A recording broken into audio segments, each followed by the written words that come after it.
Panamá. Con un tamaño ligeramente superior al de Suiza, se merece algo mejor que la simple evocación de un canal, por impresionante que sea. En un mundo en el que la naturaleza salvaje es cada vez más escasa, donde los pueblos primitivos desaparecen, estamos ante un país virgen que nos invita a una visita increíble. Una naturaleza exuberante, unas tribus que han forjado el alma de un país con una gran diversidad cultural, unos lugares cargados de historia, un hallazgo al capricho de los vientos alisios que soplan del Caribe o del Pacífico, sin olvidar el ambiente tan especial que rodea un volcán que terminará de sorprendernos. Panamá, de un océano a otro.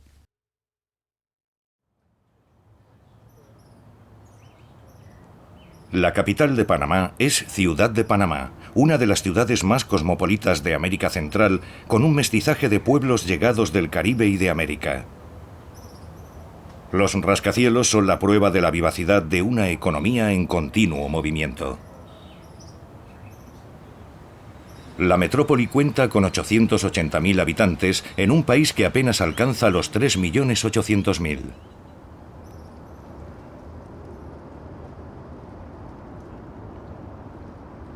La ciudad se extiende al sur del país hacia el Océano Pacífico.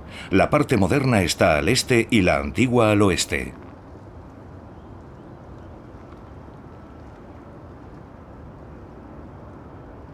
Una carretera rodea por mar el casco viejo. Aquí, al pie de la colina de Ancón, los españoles establecieron la capital tras la destrucción de la ciudad original en 1671. Esta ubicación facilitaba la defensa de la ciudad. Los barcos no podían aproximarse a causa de una barrera de coral que hacía las veces de escudo. Cuando en 1904 comenzó la construcción del canal, la afluencia de población desplazó las fronteras de la ciudad hacia el este. Poco a poco la burguesía fue abandonando el casco viejo que se convirtió en un barrio pobre. Por favor.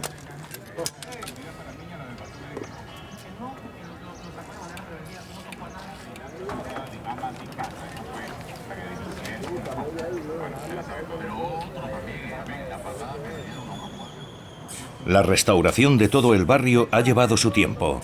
En 2003, la UNESCO lo declaró Patrimonio de la Humanidad sin que hubieran finalizado las obras. Los habitantes de estas casas viejas hacen su vida en terrazas y aceras para aprovechar la escasa brisa refrescante.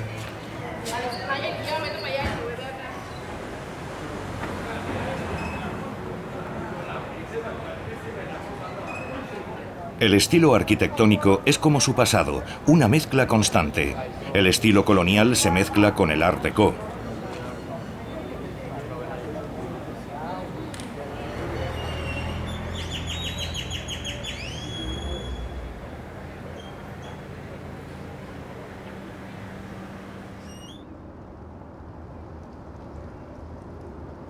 En el extremo de la parte antigua, la Plaza de Francia rinde homenaje a la iniciativa de la construcción del canal y a los 25.000 trabajadores que encontraron la muerte durante las obras. La mayoría de ellos murieron víctimas de la fiebre amarilla y de la malaria.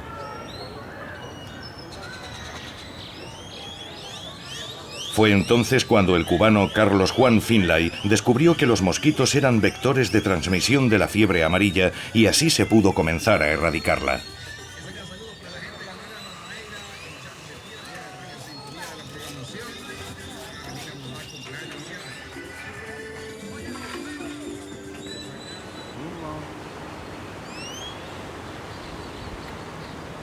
Más al oeste, la bahía de Amador es una zona importante de la ciudad en donde acaban de construir un atrevido edificio diseñado por Frank Gehry que alberga el Museo de la Biodiversidad. Pero sobre todo marca la entrada del Canal de Panamá por el lado del Pacífico con el Puente de las Américas.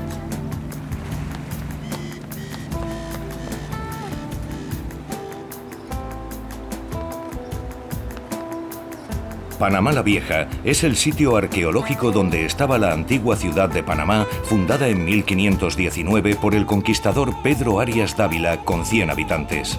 Fue la primera colonia europea en la costa del Pacífico. El pueblo de pescadores se convirtió en una plataforma para la exploración y conquista de Perú y en un punto de tránsito para el oro que se enviaba a España. 2 años más tarde recibió el título de ciudad real y su prosperidad la convirtió en objeto de codicia, especialmente de los piratas. En 1671, el pirata galés Henry Morgan con sus 1.200 hombres saqueó por completo la ciudad. Tras la destrucción, los españoles establecieron el casco viejo a 8 kilómetros al este. La avenida central conecta el casco viejo con los barrios más modernos. Es una arteria que hace latir el corazón de la ciudad. Cientos de panameños vienen a hacer sus compras o simplemente a callejear. El plátano es una de las frutas más populares del país. Se parece a la banana de la que procede, pero es más denso. Se come sobre todo frito.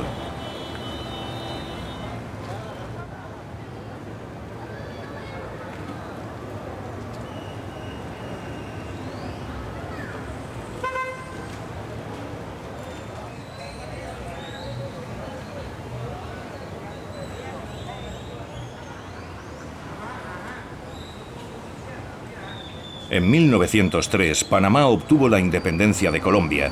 Eso, unido a su particular situación geográfica, aumentó el dinamismo de la ciudad. La afluencia y el mestizaje étnico contribuyen también a la energía que desprende la ciudad. Una de las consecuencias de este mestizaje es el carnaval. Se celebra en febrero. Es uno de los acontecimientos más importantes del país para el que los panameños ensayan todo el año.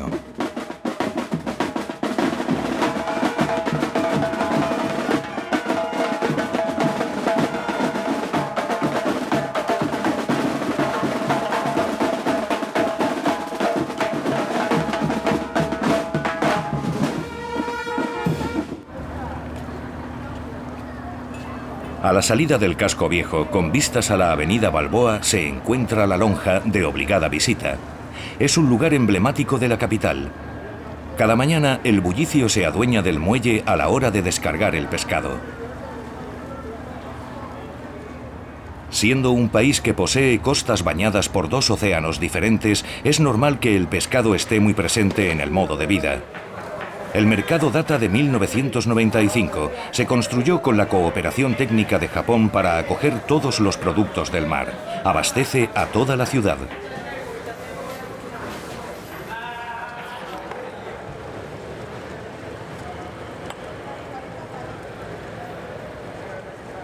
Hay una gran variedad de pescado.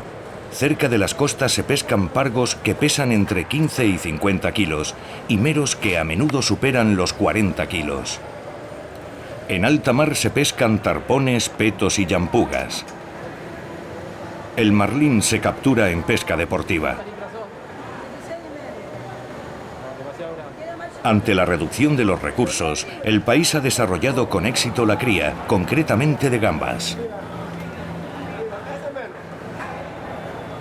Los crustáceos ocupan un puesto destacado. Es uno de los ingredientes del ceviche, plato tradicional de toda América Latina a base de pescado crudo. En los puestos también encontramos cebollas, guindilla, cilantro y no podemos olvidar el zumo de limón que entra en la composición de todo lo que se come a cualquier hora del día.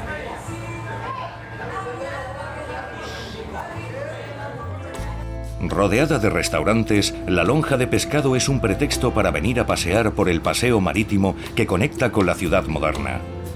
Muy concurrido a última hora de la tarde, cuando la proximidad del agua proporciona una sensación de frescura.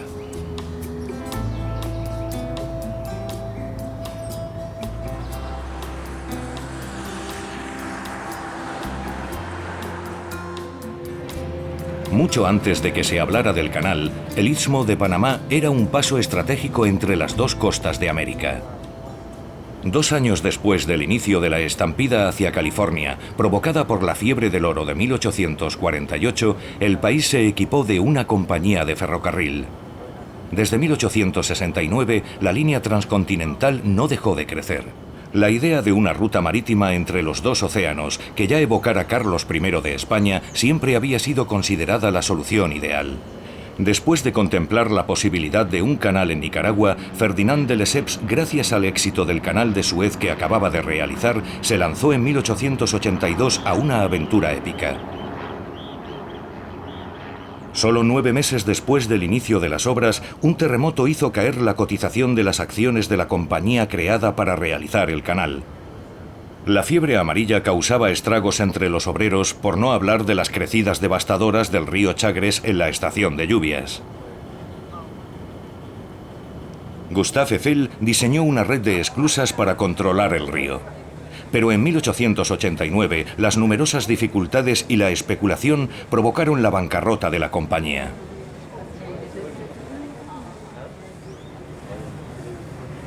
En 1903, los Estados Unidos tomaron el relevo aportando los fondos necesarios para otros 10 años de obras.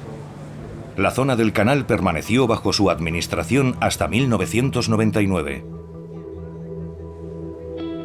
En la actualidad, el canal mide 77 kilómetros de longitud, une Ciudad de Panamá con Colón en el Mar Caribe.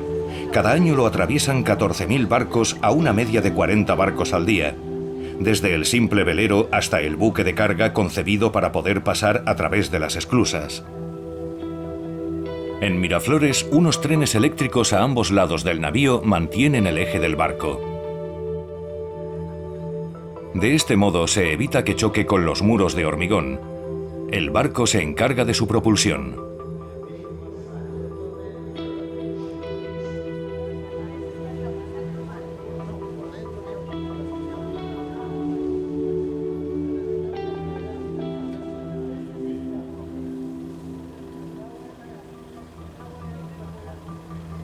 Junto con el turismo, el canal es uno de los principales recursos económicos del país. El 5% del tráfico mundial lo utiliza. La cifra de negocio supera los 1.600 millones de euros. Algunos cargueros pagan hasta 200.000 euros por utilizarlo. En 2007 se iniciaron las obras colosales de ampliación de las esclusas para permitir el paso de barcos todavía mayores.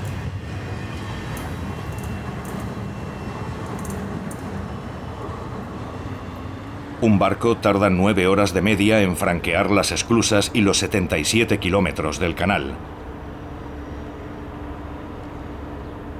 Los remolcadores se relevan para garantizar los recorridos y evitar cualquier incidente.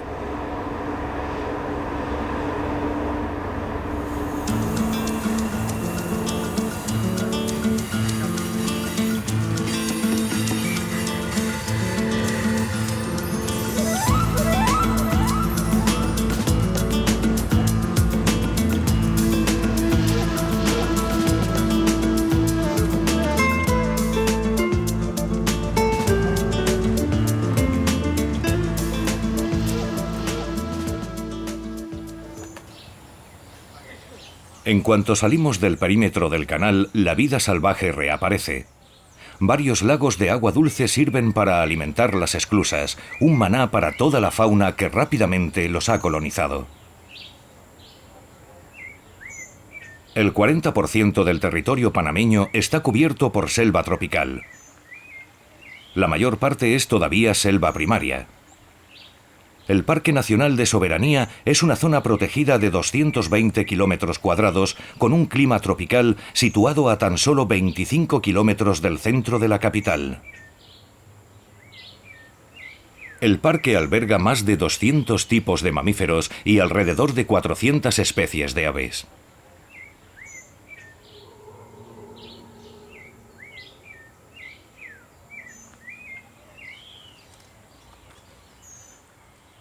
Animales sorprendentes como el armadillo, con un caparazón dorsal formado por placas óseas articuladas recubiertas de epidermis córnea que revisten la totalidad del lomo del animal de la cabeza a la cola.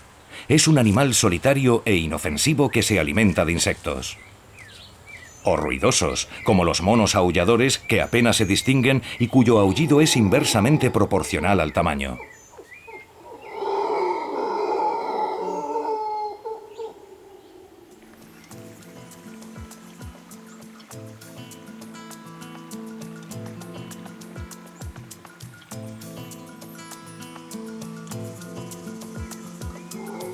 Solo al ascender nos damos cuenta de la extensión y densidad del dosel arbóreo.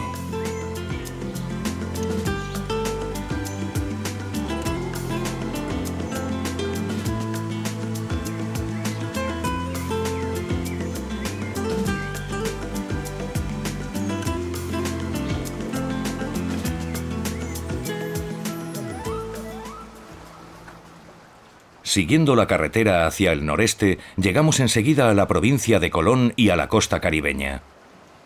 En la época colonial era una provincia rica por el comercio del oro y la plata.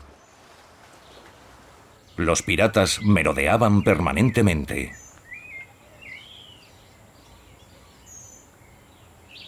Hoy, la naturaleza ha recuperado sus derechos sobre los restos del Imperio español.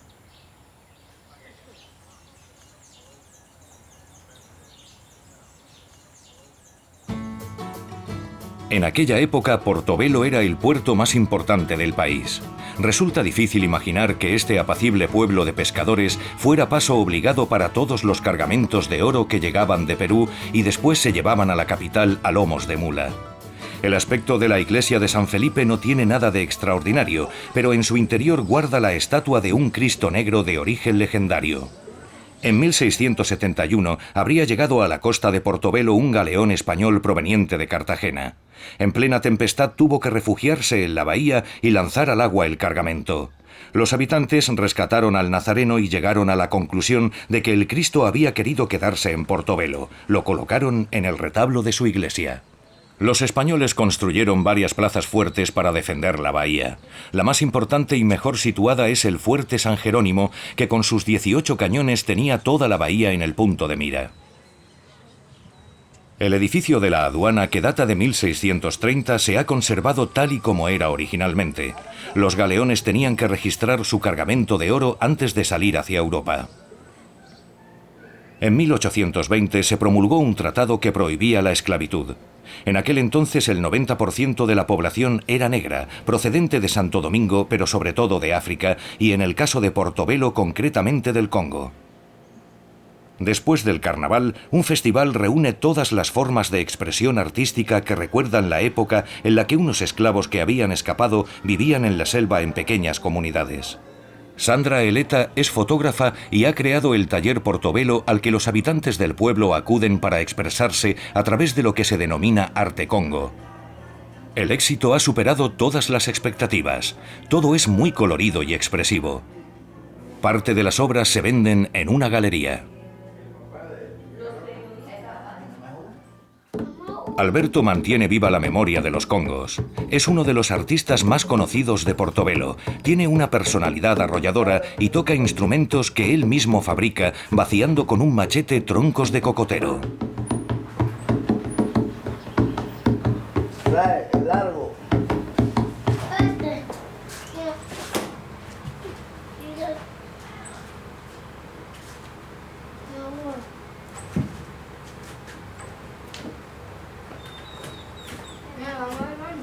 Cosas buenas de los congos sí son muy buenos, pero a la hora mismo ya lo están acabando, la tradición se está perdiendo porque ya la gente no quiere seguir la función de los congos.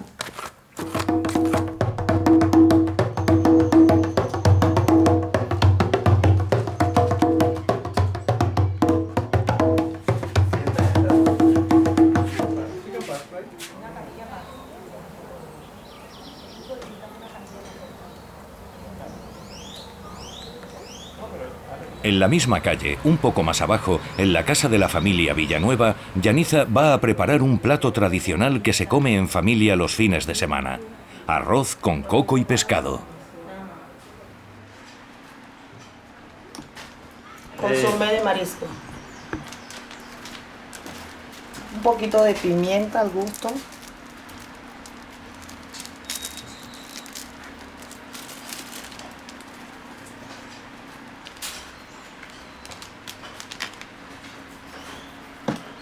Listo. Lo revuelvo. Ya lleva ajo para que cogiera el gusto.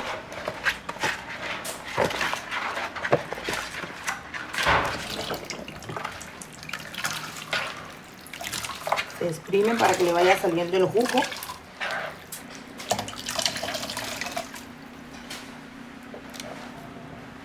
Luego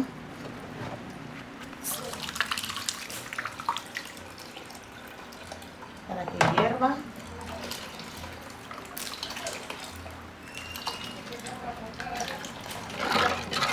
En la cacerola se cuecen a fuego lento las alubias y el arroz.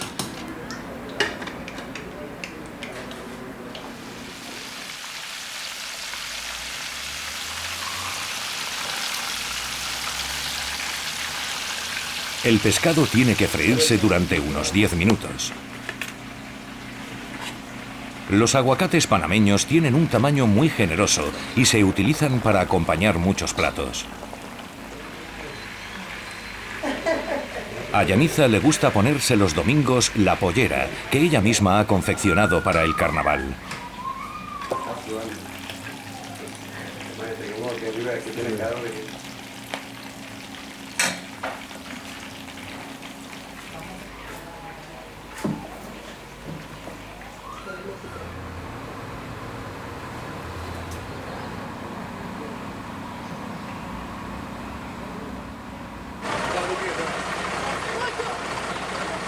La ocupación estadounidense ha dejado huella.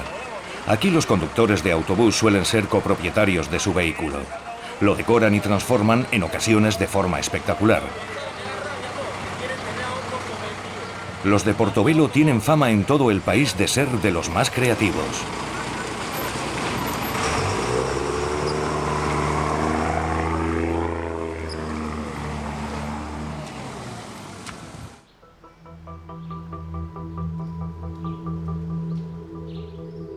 Subiendo la costa hacia el noreste, nos reencontramos con la selva. No hace muchos años, para ir al territorio Kuna se necesitaba caminar durante horas hasta llegar a Kartí.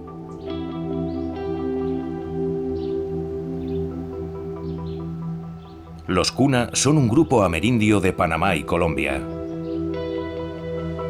La mayoría de las tribus emigró de Colombia en el siglo XVI y se instalaron a lo largo del archipiélago de San Blas. Cuando Panamá consiguió la independencia en 1903, los Kuna crearon un territorio autónomo con sus propias reglas. Se estima que la población Kuna asciende a 70.000 personas. De ellas, 32.000 viven en las islas del archipiélago, 8.000 en el continente y el resto de las tribus alrededor de la capital. Desde Kartí se abastece de todo a las islas, ya que en ellas, aparte de cocos, no crece gran cosa. El archipiélago está formado por 400 islas. Los Kuna ocupan unas 40.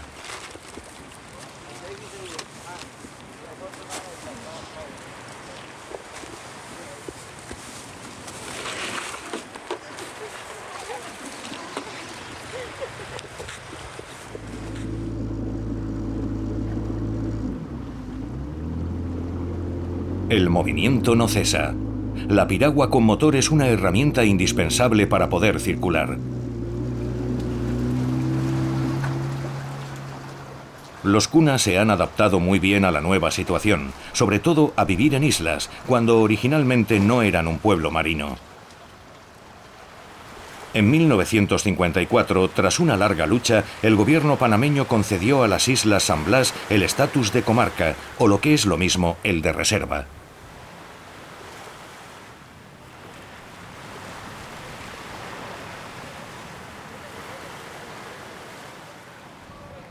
Las islas más pequeñas solo están habitadas temporalmente por familias para la cosecha del coco. Hasta no hace mucho, el coco era el principal recurso, la base de su economía. Incluso se utilizaba como moneda de cambio.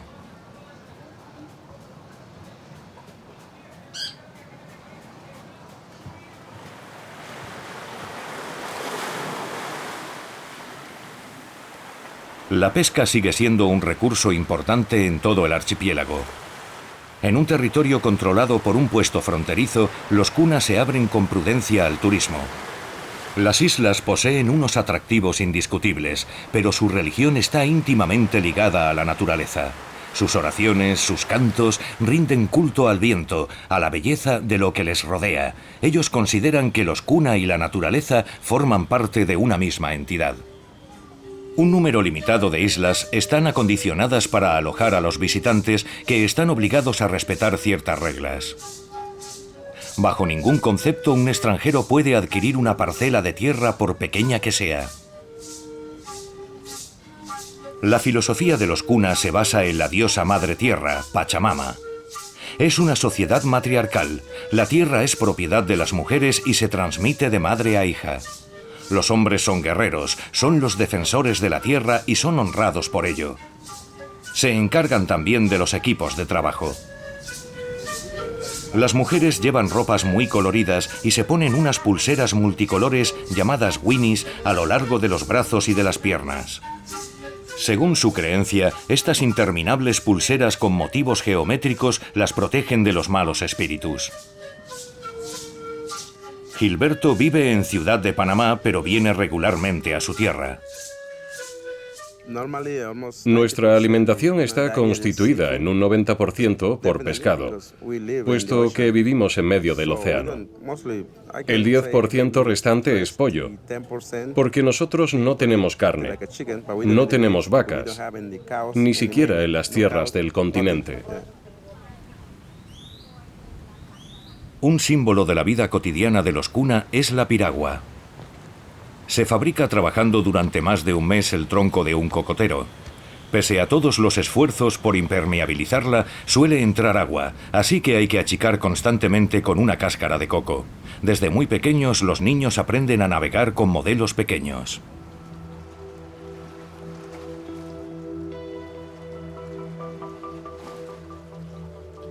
Los Kuna viven en comunidad, agrupados en familias. El espacio es muy preciado. Un ejemplo es la isla de Corbisky, la isla de los pelícanos. El tamaño de la vivienda está en función de la importancia de la familia, pero casi siempre está compuesta por 3 chozas dispuestas alrededor de un patio. Si la vivienda está a la orilla del mar, el conjunto se completa con un pequeño pontón de madera. La cabaña más grande sirve de cuarto de estar durante el día y por la noche extienden en ella las hamacas de toda la familia.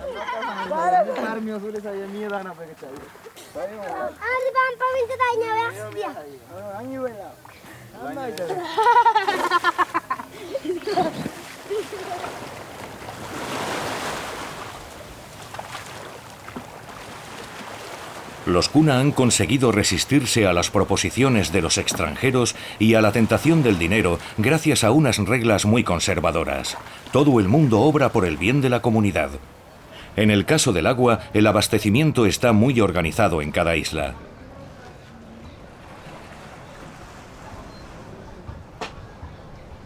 Las mujeres pasan horas cosiendo molas. Totalmente hechas a mano, la mola es el nombre que reciben los rectángulos de tela que en principio adornan las blusas del traje tradicional femenino. La mola como pieza de tela independiente empieza a suscitar interés. Algunos artistas las coleccionan y algunos grandes museos empiezan a exponerlas. Cada mola está constituida por varias capas de algodón de diferentes colores. Cada capa se ve a través de los pequeños orificios finamente elaborados con las tijeras en la o las capas superiores. Todo se recorta cuidadosamente, a veces aparece un dibujo figurativo rodeado de líneas geométricas.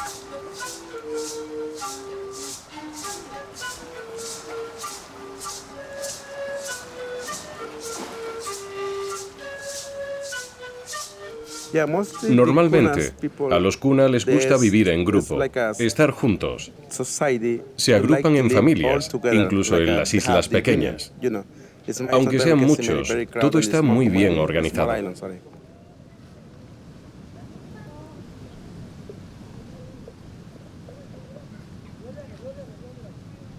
Aunque el teléfono móvil y la televisión han irrumpido en los hogares, la rutina sigue girando en torno al mar y las actividades al aire libre. A pesar de ser una isla muy pequeña, Corbisky cuenta con una escuela que tiene 3 clases, de modo que la enseñanza de primaria está garantizada. Los mayores tienen que desplazarse a la isla principal, donde permanecen internos durante toda la semana. Desgraciadamente, el futuro de la comunidad en estas islas se ve amenazado por el aumento del nivel del mar. La barrera de coral que protegía parte del archipiélago se ha visto mermada porque los habitantes la han utilizado para levantar y proteger algunas viviendas. Una reunión reciente del Consejo de los Kuna ha animado a las familias a plantearse el traslado a tierra firme. Sí, es un hecho. Con el cambio climático el agua está subiendo. Los Kuna no saben lo que va a pasar, ni cuándo ni cómo. Pero ya hay varias comunidades que han empezado a construir casas en tierra firme. Las familias están dispuestas a abandonar las islas.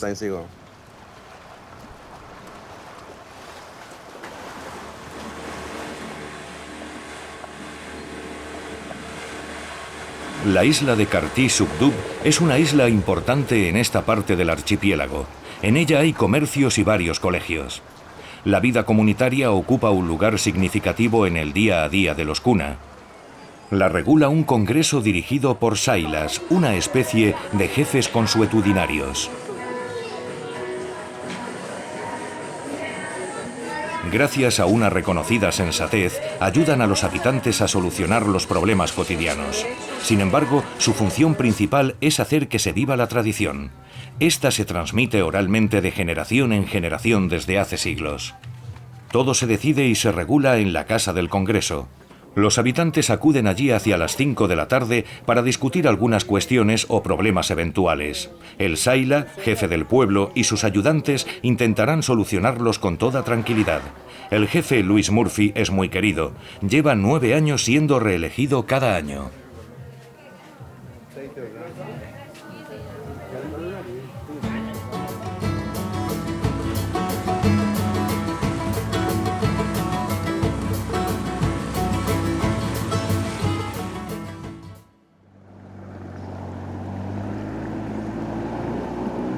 La provincia de Darién, al este del país, encierra la mayor selva primaria del país.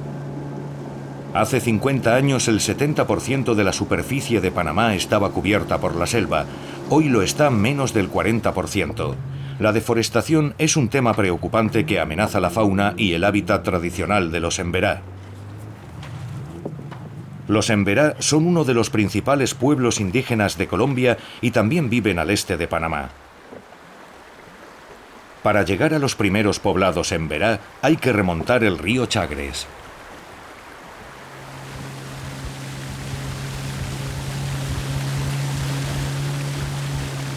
En la estación seca, remontar el río requiere algo de práctica para esquivar los obstáculos y no encallar.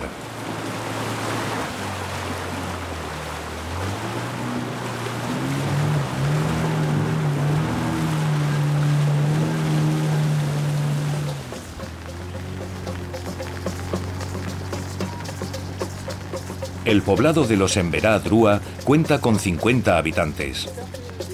Euclídez Ruiz, jefe del poblado, y algunas mujeres están pescando la comida que van a cocinar.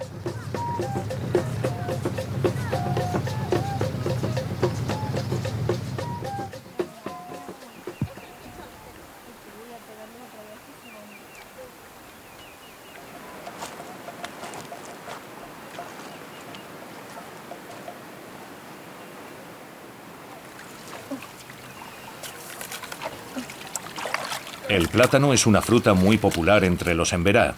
Lo comen frito.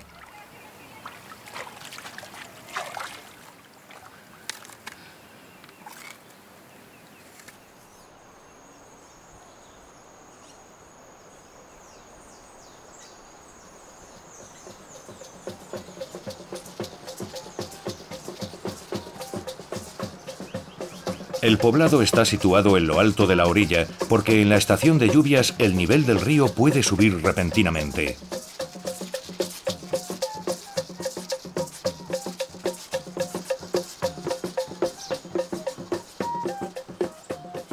En el último cuarto del siglo XX, los emberá renunciaron al atuendo tradicional y adoptaron ropas occidentales.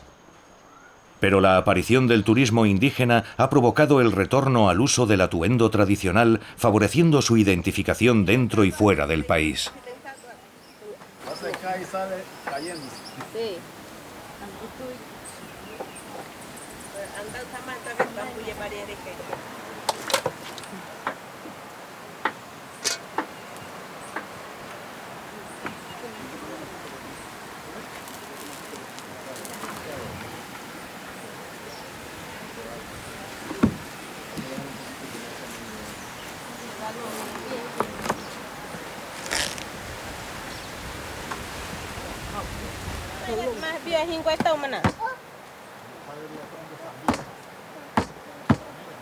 Los plátanos se cortan en rodajas, después se machacan y se fríen.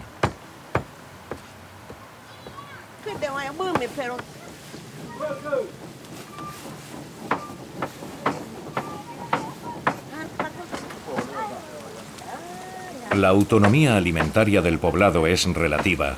Su situación geográfica en un parque nacional le impide practicar la agricultura tradicional itinerante por cremación. La comunidad ha recurrido al turismo para compensar la disminución de sus recursos, en especial con la venta de sus productos de mimbre. Hay momentos que la parte difícil es que cuando no dedicamos a esta cosa del turismo, claro, la educación es bueno, ¿no? Pero la educación trae lo que es la parte del uniforme y cuestiones. Y entonces ahí la generación nueva que viene ya no quieren poner esto. Y entonces quieren dedicarse ya a ropa, ya no quieren tanto los días con esto.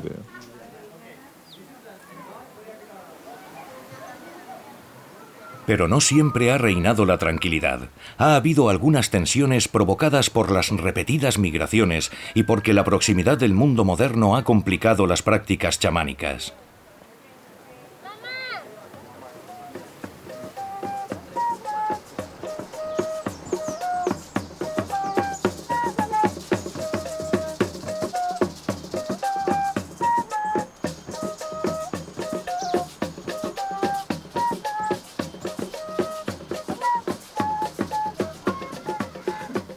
El tatuaje es una tradición secular de los Emberá. Para realizar los dibujos geométricos utilizan el jugo que se obtiene del fruto de un árbol llamado jagua. Los tatuajes pueden tener un significado tradicional. A veces indican la pertenencia a un grupo, otras son puramente estéticos.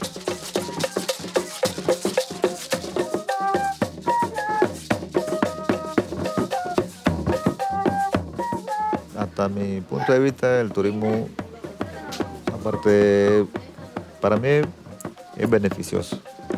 Beneficioso en el sentido que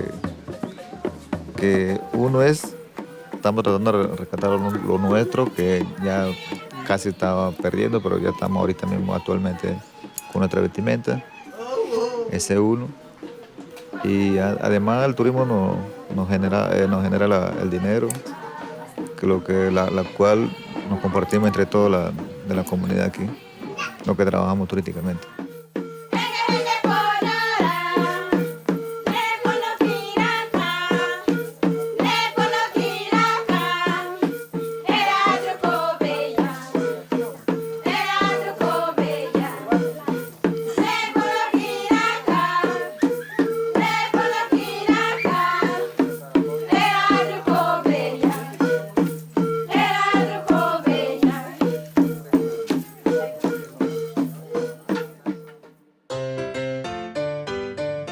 Nos marchamos hacia el oeste del país, a la provincia de Chiriquí, en la frontera con Costa Rica. El paisaje es sorprendente, no tiene nada que ver con el resto del país. Es una tierra volcánica y rica con manglares a la orilla del mar y tierras más fértiles en las zonas elevadas, adosadas al volcán.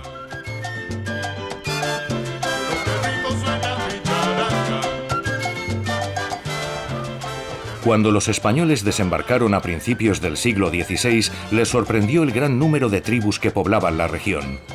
A veces, separadas por solo unos kilómetros, no tenían ningún contacto entre sí. Estas poblaciones, muy maltratadas hasta el siglo XVII, fueron en algunos casos diezmadas. David es la segunda ciudad del país y Boca Chica el punto de partida para circular en barco por los manglares, para ir a pescar o para ir a las islas del Golfo de Chiriquí. De aquí salen barcos que van a pescar a alta mar doradas, marlines y atunes, cuyas poblaciones se mantienen todavía relativamente bien.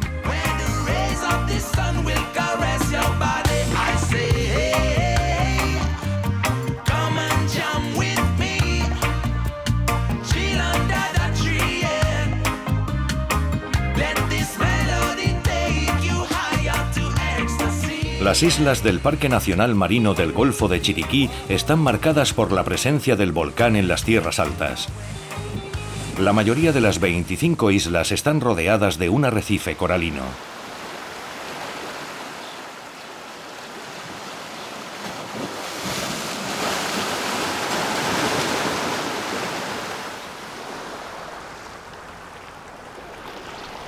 Estas islas protegidas son el refugio de varias colonias de aves, de tortugas que vienen a desovar una vez al año y en ocasiones también de monos.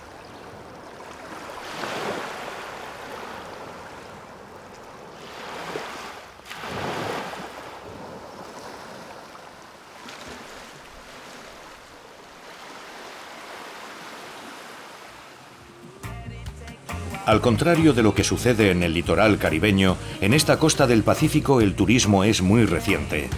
Este hotel de la isla de Boca Brava es una excepción. Sus distintos propietarios han sido marineros que echaban el ancla en la bahía. El último es David Fraser, un neozelandés que ha encontrado un lugar con un parecido increíble a su tierra natal.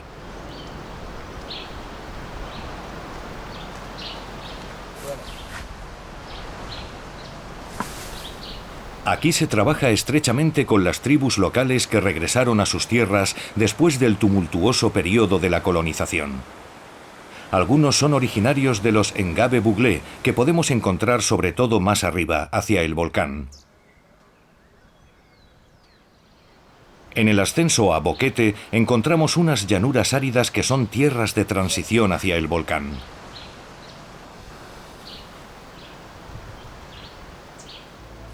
En el siglo XIX, estas altiplanicies sedujeron a unos extranjeros mucho más pacíficos que los colonos del pasado. Se sintieron atraídos por estas tierras tan fértiles, con abundante agua y una variedad increíble de plantas. Eran principalmente campesinos procedentes de Europa y Estados Unidos. Se instalaron aquí junto a los pueblos originarios de estos parajes, las tribus Ngabe y Buglé. A los pies del volcán Barú, que culmina a los 3.475 metros, Boquete y sus campos se encuentran a 1.700 metros de altitud. Disfrutan de las temperaturas más frescas de todo el país, circunstancia que no ha pasado desapercibida para el turismo que viene cuando el calor húmedo invade el resto de Panamá. La mayoría de la fruta y verdura que se vende en Panamá se cultiva en estos valles cuyos desniveles no siempre son fáciles de abordar. Además de las verduras tradicionales, la región produce tubérculos y raíces que no se encuentran en otros lugares, como la raíz de otoe, que se asemeja a un gran rábano, la yuca, un tipo de mandioca, o el yam, una especie de patata dulce pero con menos almidón. La presencia del volcán garantiza precipitaciones regulares. Desde los años 90, los cultivos se han orientado hacia volúmenes más razonables pero de mejor calidad. Estamos en el restaurante Cerro Brujo Gourmet, dirigido por la chef Patricia Miranda Allen, uno de los mejores chefs panameños. Hace 10 años decidió dejar la capital y regresar a su tierra natal para disfrutar y sacar provecho de la riqueza de todos sus productos. El éxito está garantizado ya que utiliza ingredientes de primera calidad como el zapote, una fruta que aquí se denomina mamey. Su textura y sabor son excepcionales. ¿Son de aquí? No, en the lowlands, en las tierras bajas, donde hace calor, en Concepción, aquí cerca.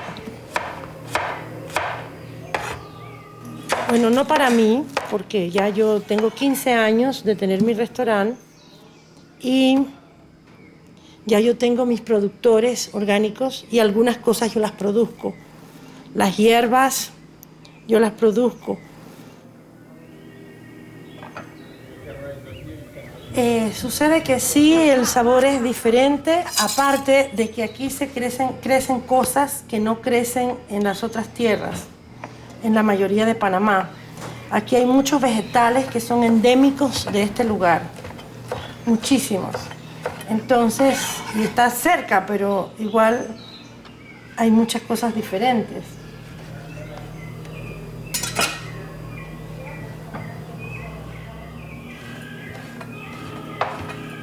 Amaranto.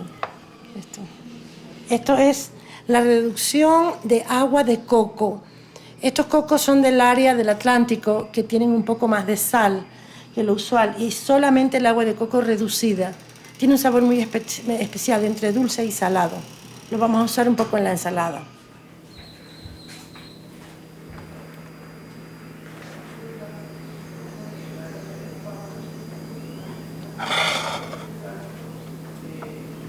voilà. Resulta difícil plasmar en imágenes la explosión de sabor y frescura de esta ensalada. Los clientes que han hecho el esfuerzo de aventurarse por las laderas del volcán raramente salen decepcionados. ¿Eso qué es? Mamey. Mamey y flores de amaranto. Para nada.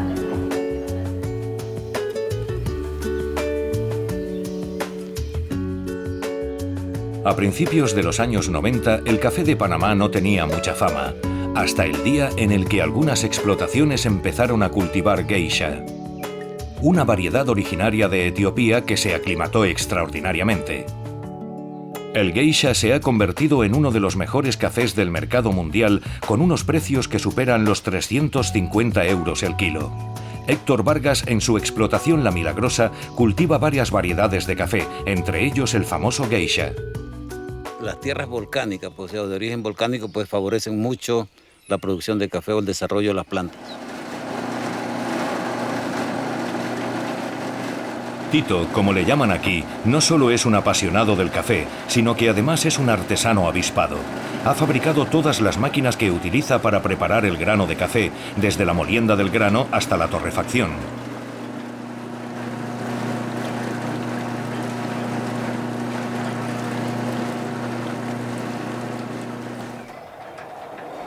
Tito ha diseñado un ingenioso sistema de secado de granos que aprovecha al máximo los claros que proporciona el volcán.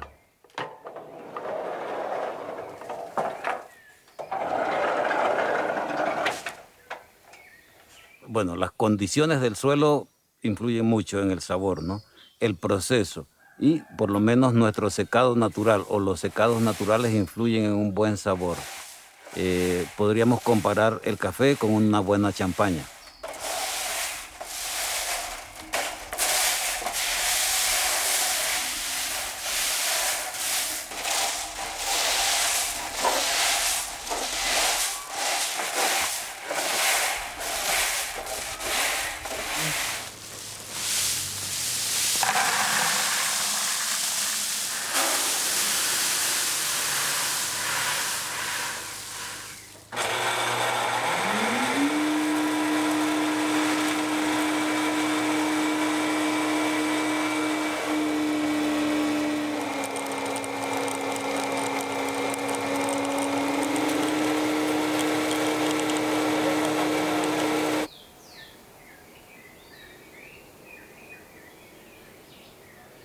En esta habitación, Tito prueba su producción y realiza pruebas de torrefacción con un pequeño horno rotatorio de su invención en el que tuesta el grano más o menos según el gusto del consumidor al que va destinado.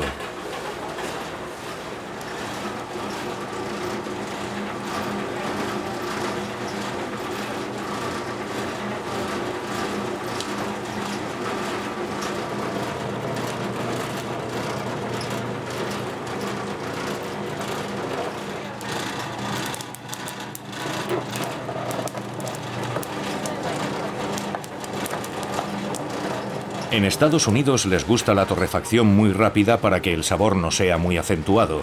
Los franceses prefieren un tueste medio, mientras que los italianos tuestan bastante el grano para obtener sabores fuertes.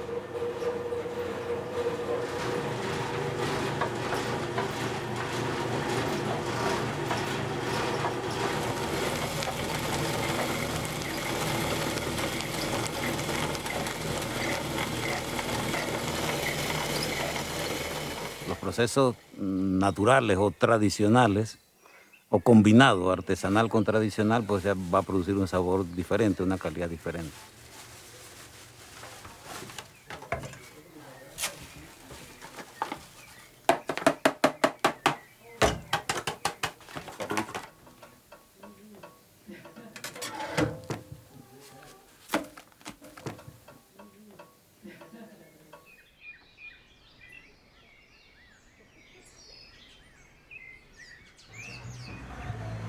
En Boquete, al final de la jornada de trabajo, todos regresan del campo y de las granjas y se reúnen para escuchar música o relajarse tomando una copa con los amigos.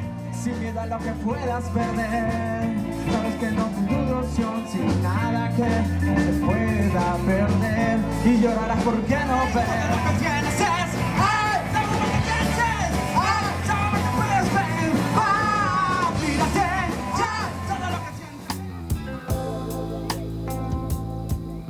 en ese momento el volcán se decide a enseñar una parte de su cima para poner punto y final a un viaje lleno de encuentros y descubrimientos que sin ninguna duda les permitirá tener otra percepción de este atractivo país.